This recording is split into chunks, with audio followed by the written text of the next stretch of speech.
तिचं वय फक्त 23 वर्ष, स्वप्न नव्या आयुष्याची, संसाराची आणि मातृत्वाची. पण या सगळ्यावर एका क्षणात पूर्णविराम लागतो जेव्हा तिचं मृत शरीर तिच्या स्वतःच्या बेडरूममध्ये गळफास लावलेल्या अवस्थेत सापडतं. ही घटना आहे पुण्यातील मुळशी तालुक्यातील. वैष्णवी हगवणे ही अजित पवारांच्या राष्ट्रवादीच्या नेत्याची सून. नावाजलेल्या राजकीय कुटुंबात सून म्हणून गेलेली वैष्णवी, पण तिथं तिला मिळाला फक्त अविश्वास, मारहाण आणि अपमानाचा डोंगर.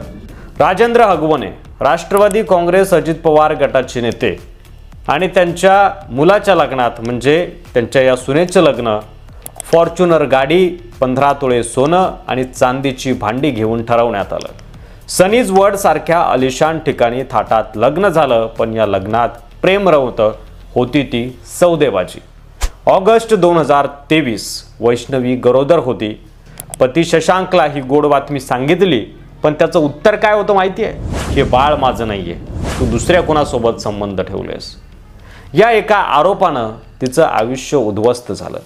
शशांक, सासू लता, ननंद करिश्मा, सासरे राजेंद्र आणि दीर सुशील सगळ्यांनी तिच्यावर चारित्र्याचा कलंक लावून शारीरिक आणि मानसिक त्रास सुरू केला. 27 नोव्हेंबर 2023 वैष्णवीने कंटाळून विषप्राशन केलं.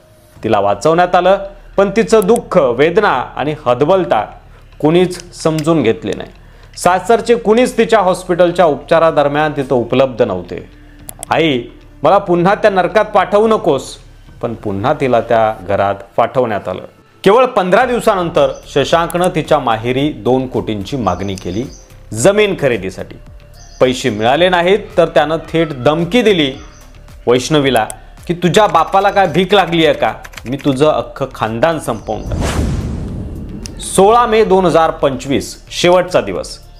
4:30 वाजेच्या सुमारास वैष्णवीने आपल्या बेडरूमचा दरवाजा बंद केला आणि गळफास घेतला. ही आत्महत्या होती की हत्या?